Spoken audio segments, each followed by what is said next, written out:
Nós vamos falar sobre o depoimento de hoje, tentar traduzir um pouco do que aconteceu ontem também. Foi um dia muito importante na CPI da pandemia, com o senador Otto Alencar, do PSD da Bahia, que nos atende mais uma vez. Senador, bom dia, obrigado pela entrevista aqui para a CNN, hein? Bom dia, Colombo, bom dia a todos. É um prazer voltar a conversar com vocês. Senador, como é que vocês estão se preparando para o depoimento de hoje, que não é um depoimento qualquer, né? As denúncias e as suspeitas que a CPI tem contra ele, nós conhecemos. Agora, ele é uma figura habituada a lidar com o público, né? Tem um comportamento muitas vezes provocativo, né? Ele fez um vídeo mostrando uma algema, dizendo que ia entregar uma chave para cada um de vocês, senadores, se quisessem prendê-lo, podiam prendê-lo. Então, é alguém com outro perfil, diferente daqueles que habitualmente chegam à CPI um pouco mais constrangidos, mais tímidos, né? Como é que vai ser para vocês enfrentar esse momento, senador? Olha, eu acho que ele é realmente um empresário, né, bem-sucedido, mas é também uma figura exótica. Ele disse que ia comprar as algemas para dar aos senadores, né? Brincando aqui com o Senado Federal. Não adianta ele chegar aqui com a algema vestido de verde, parecendo um papagaio. Não, tem que arrumar uma gaiola para ele também. É muito mais adequado que as algemas. Então, a CPI não é lugar de brincadeira. Se ele vier brincar aqui, ele vai se dar muito mal. O que ele tem aqui é que responder as perguntas que nós temos para fazer. Perguntas que ele terá que esclarecer, sobretudo quando ele financiou e financia fake news para vários blogs bolsonaristas que agrediam as pessoas, que levavam mentiras, calúnias, difamações, que tentaram, no início, quando eu abri a CPI, que foi o que abri, que era o mais idoso, impedir que isso acontecesse, fazendo ameaças a todos nós, que em nenhum momento nos intimidaram. Olha, se nós não vamos nos intimidar com Bolsonaro, falando que o exército é dele, botando o exército como se fosse uma marca dele, para intimidar as pessoas, nós vamos nos intimidar com o blogueiro ou com o Luciano? Absolutamente. Ele vai ter que responder e enfrentar algumas perguntas, provas contundentes que se tem, mostrando que ele realmente financiou essas notícias falsas através de blogs bolsonarista, radicalista, fundamentalista, sem nenhuma consistência, nenhuma razão de fazê-lo. Apenas para tentar intimidar e deslustrar a imagem das pessoas. Senador, bom dia. Luciana falando aqui. Bom dia, Luciana. Uma das investigações, das linhas de investigação da CPI, acho que uma grande importância, é o suposto gabinete paralelo, né? A gente teria, então, um grupo de médicos que aconselhariam o presidente Jair Bolsonaro a parte do Ministério da Saúde e muitas vezes a parte do ministro da Saúde. Quero saber o que tem agora, nessa reta final da CPI, de materialidade da existência desse gabinete paralelo e se existe ligação com o Planalto mesmo. Sem dúvida, existe ligação. Nós temos provas, temos vídeos, temos áudios de pessoas do gabinete paralelo. Agora, com a Presidente Sênior, por exemplo, o presidente gravou vídeo, o filho do presidente fez live com o Pedro Batista Júnior, que é o diretor lá da Presidente Sênior, com a Nise Yamaguchi, com o Paulo Zanotto, todos esses negacionistas e também defensores da droga hidroxicloroquina, que é completamente ineficaz, nós temos provas que existia uma ligação direta. Eles fizeram isso porque são desonestos com a ciência e com a medicina. A medicina quer integralidade, correção, franqueza com o paciente. Eu sou médico.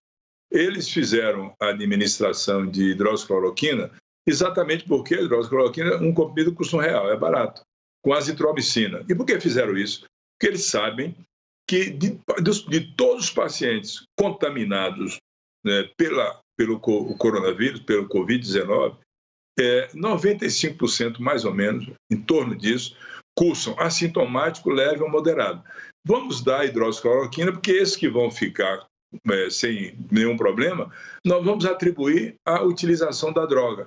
Uma falsidade, uma deslealdade com o paciente. Eles tinham consciência disso e aí mandava levar de motoboy, sem receita, na casa dos segurados do plano Prevent Senior, como fez também a Capitã Cloroquina em Manaus, no Amazonas e outras localidades. Lá na Bahia, no Porto Seguro, fizeram isso, distribuindo uma maneira muito falsa de fazer as coisas. Agora, quando os pacientes desenvolviam a forma grave, eles internavam no hospital. Para quê? Porque internando no hospital ia usar na UTI ou fora da UTI, numa semi-intensiva ou na enfermaria, o tratamento para diminuir os efeitos letais da doença, que era a base de anticoagulantes, para não coagule, que o vírus coagula o sangue no pulmão, causa microtromboembolia, para evitar o processo inflamatório com cortisona, com antibiótico de terceira, quarta geração, para não permitir infecção bacteriana, com oxigênio. Então, 95% que entra no hospital e sai andando com um comprimido de hidroxicloroquina, o resultado é muito bom. Só que eles também não sabiam que nós íamos ter mais de 20 milhões de infectados, com quase 600 mil óbitos. Então, é uma taxa de letalidade alta para uma virose, 3%. É só fazer a conta. 3% é exatamente 20 milhões de brasileiros que tiveram a doença na forma grave, que é a pneumonia virótica, com insuficiência renal, com insuficiência respiratória, às vezes com sepsemia e óbito. E aí a Prevent Senior, por exemplo, não tinha estrutura para ter UTI suficiente para atender esse pessoal. Aí começou a desovar da UTI para uma enfermaria chamada enfermaria híbrida, que não existe isso em nenhum hospital. Eles inventaram isso.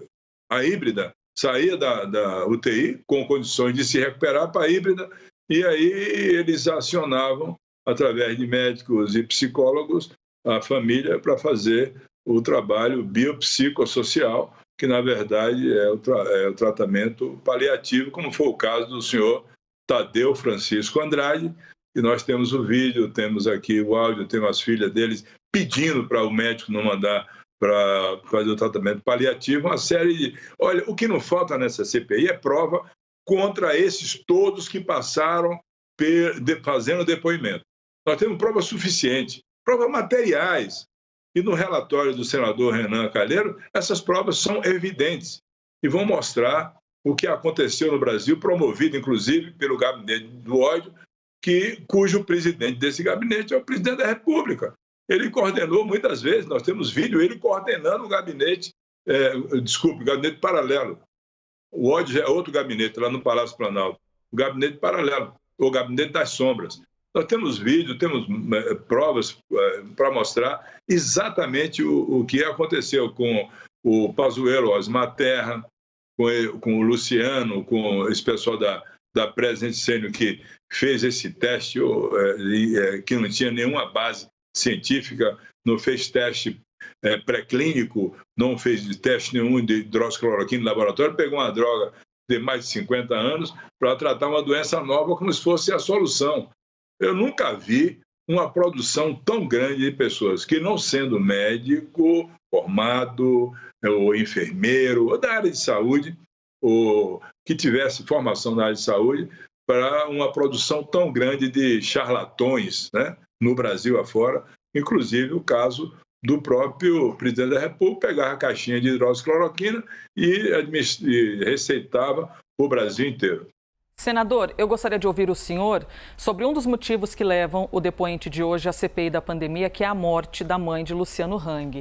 Expondo, evidentemente, a nossa solidariedade e sentimentos, até porque a gente está falando de um filho que perdeu a mãe, então todo o nosso respeito ao luto de Luciano Hang. Mas o nome da mãe de Luciano Hang acabou aparecendo com um protagonismo, porque, de acordo com informações até divulgadas pela própria CPI, senador, a mãe Regina Hang foi tratada na Prevent Senior, foi internada com Covid-19, só que o atestado de óbito dela aparece com vários outros motivos secundários à Covid-19, só que o nome Covid-19 não está no atestado. Que tipo de informação vocês já têm?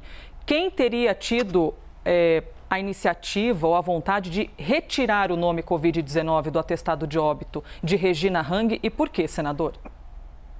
Olha, nós temos aqui cópia do atestado de óbito. Inclusive, o Luciano Hang disse que a mãe não tomou hidroxicloroquina e azitromicina, e no atestado de óbito tem lá escrito o nome das medicações todas que foram usadas, inclusive a hidroxicloroquina e a azitromicina, coxicina, uma série de coisas, de medicamentos ineficazes. Esse atestado de óbito foi dado pelo médico da Prevent Senior, foi ele que assinou, e certamente ele vai ser chamado à responsabilidade por adulteração do atestado de óbito. Quando um paciente entra no hospital, ele entra com a doença primária, a doença que causou a sua internação, que provocou a busca pela hospitalização. A doença que provocou a hospitalização da senhora mãe do senhor Luciano Hang, e eu também presto as minhas homenagens a ela que faleceu, né, e a ele também. Eu acho que é um momento de dor, mas é um momento também que nós temos que investigar essa fraude que aconteceu lá no hospital da Prevent Senior, Hospital Santa Maggiore, se eu não me engano, que eles têm vários hospitais, né? Eu acho que isso aí é uma coisa inaceitável, é um crime, falsificação ideológica. Teria que constar no atestado de óbito. Eu tenho um atestado de óbito aqui na minha mão e não está escrito que ela também morreu por Covid-19.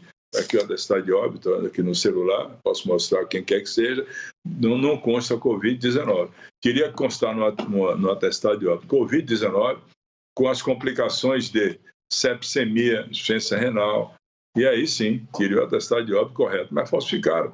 Até porque o Luciano, quando diz que a mãe não tomou hidroxicloroquina, tomou sim. Está escrito no prontuário que ela tomou hidroxicloroquina, tomou a azitromicina e também a ivermectina. Olha, é fácil pegar um mentiroso, não é tão difícil assim se pegar um mentiroso quando ele fala muito, ele é meio boquirroto, fala demais, então é fácil pegar o mentiroso. Aqui está o atestado de óbito, eu mandei imprimir, está aqui completo. Tomou azitromicina, tomou hidróxido, tomou tudo. Senador, a Basília Rodrigues voltou das férias, nós interrompemos as férias da Basília. Bem-vinda de volta, Basília. Quer fazer uma pergunta para o senhor, senador? Estava fazendo falta aqui no Senado, viu? Ela ficava ali no túnel do tempo, toda hora que eu passava, ela me pegava. Aquele cercadinho ali, senador, o cercadinho da Basília ficou sem dono ali. A Basília, ela é uma plantonista ali, plantonista. Gosto muito dela, ela é uma pessoa ativa, né? Eu quero parabenizar, inclusive, pelo trabalho que ela fazia aqui. Senti a falta dela. Seja bem-vindo aqui ao Senado, né? Obrigada, senador. Muito obrigada também aí pela entrevista agora de manhã, os meus colegas de trabalho, Elisa, Colombo, Luciana, Barreto e a todo mundo que está em casa acompanhando o Novo Dia.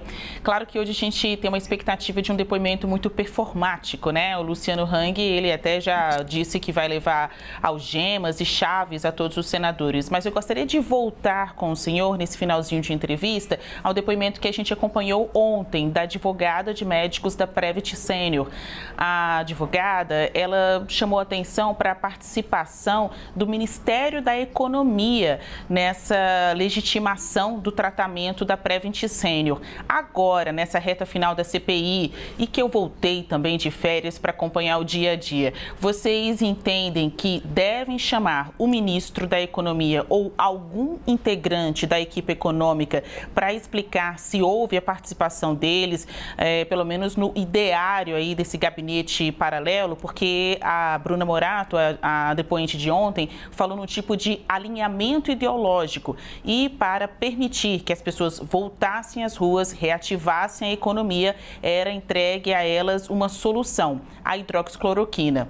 A economia voltará a ser objeto, foco aí da CPI da pandemia?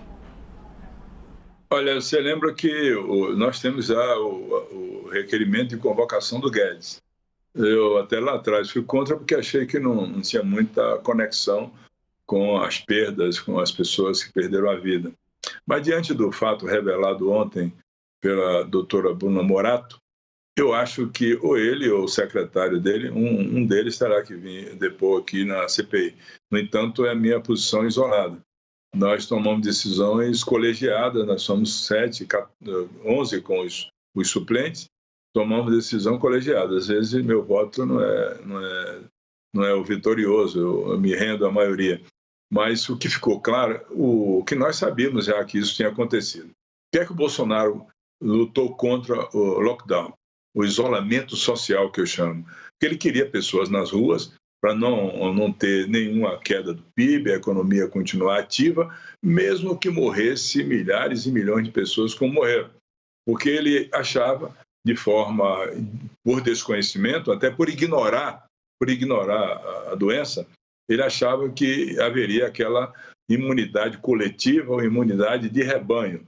E essa imunidade de rebanho e deixava as pessoas logo, todas elas com anticorpos, e não seriam contaminados pela doença. Esse é um crime sanitário sem precedentes, crime contra a humanidade. Isso tem que ser levado à Corte de Haia, porque, por exemplo, Manaus teve a maior taxa de letalidade do mundo, de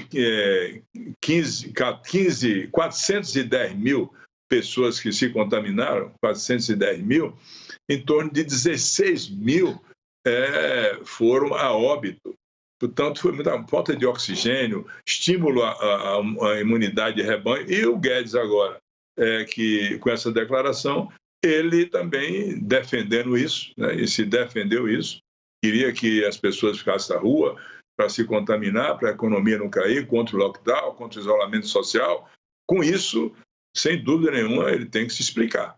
Aí pode ser ele, o secretário executivo dele, que já tem, inclusive, requerimento para convocar, e se não tiver, hoje mesmo pode aprovar o requerimento e chamá-lo para dar uma explicação por que ele lutava para que as pessoas não fossem para o isolamento. Porque o desenvolvimento econômico é mais importante que a preservação da vida. Se for isso que ele pensa, tem crime nisso aí, não tem dúvida nenhuma. Temos aqui em nosso telão Gustavo Uribe, nosso analista de política, para fazer mais uma pergunta ao senador. Uribe. Bom dia, senador. Senador, no depoimento de ontem de Bruna Morato, houve novas evidências em relação ao gabinete paralelo, e em especial a Nise Yamaguchi e Paulo Zanotto. Já houve uma discussão no passado de quebra dos sigilos telefônico e telemático deles. O senhor acha que é o momento de aprovar requerimentos dessas quebras? Olha, vamos observar isso ainda, porque eu acredito que outra semana, na segunda semana de outubro, nós estamos programando para que o Renan possa fazer a leitura do seu relatório, para depois de 24, 48 horas ser votado. Mas nós temos as informações a respeito dos dois nomes que você citou, com vídeos, também com áudios gravados, que eles são membros ativos e foram membros ativos e efetivos do gabinete paralelo. Tanto o Paulo Zanotto como a doutora Nise Yamaguchi. Ela, inclusive, teve relação próxima com o hospital da Prevent Senior e estimulou a imunidade de rebanho. Nós temos um vídeo com a doutora Nise Yamaguchi dando aula dizendo que tinha que haver uma imunidade de rebanho. A imunidade de rebanho dando-se publicidade a isso, dando aula sobre o assunto, estimulando isso é um crime sanitário também, não tem a menor dúvida, porque estava errado. A imunidade de rebanho, nem sempre a pessoa que tem a doença desenvolve anticorpos para ficar imune à doença. Quantas pessoas tiveram recidiva da Covid-19? Várias pessoas se reinfectaram. Eu, por exemplo, estava vacinado com 2 vacinas da Coronavac, e tive a doença. Tive, inclusive, comprometimento do terço superior do meu pulmão esquerdo. Então, eles erraram em tudo. Mas, além dos que eram médicos e não tinham conhecimento, os outros todos, o Ricardo Barros faz uma gravação estimulando a imunidade de rebanho, ele foi ministro da Saúde. O Bolsonaro, outros tantos, que não tinham formação, aquele Arthur Antrabe, que de uma hora para outra, parece que fez um cursinho rápido de infectologia e estava dando orientação para isso. Uma tropa de pessoas incompetentes, irresponsáveis, ignorantes da matéria, que trabalharam para estimular essa imunidade coletiva administrar medicamento ineficaz que levou a essa situação. Então, eu não sei se há ainda espaço para fazer a quebra de sigilo telemático dos dois profissionais de saúde que você acaba de falar. O Paulo Zanotto, ele, numa live com o Pedro Batista Júnior, ele manda administrar ao paciente 220 miligramas de zinco. A dose máxima que um adulto pode tomar é 40 miligramas. E se achavam que a Anísio e o Paulo Zanotto eram uma sumidade, tinham um conhecimento médico profundo da doença, quando na verdade não tinha lido nada da doença. Ficaram audiovisual, ouvindo e falando e administrando coisas erradas para a cura das pessoas que estavam acometidas de uma doença tão grave como é a Covid-19.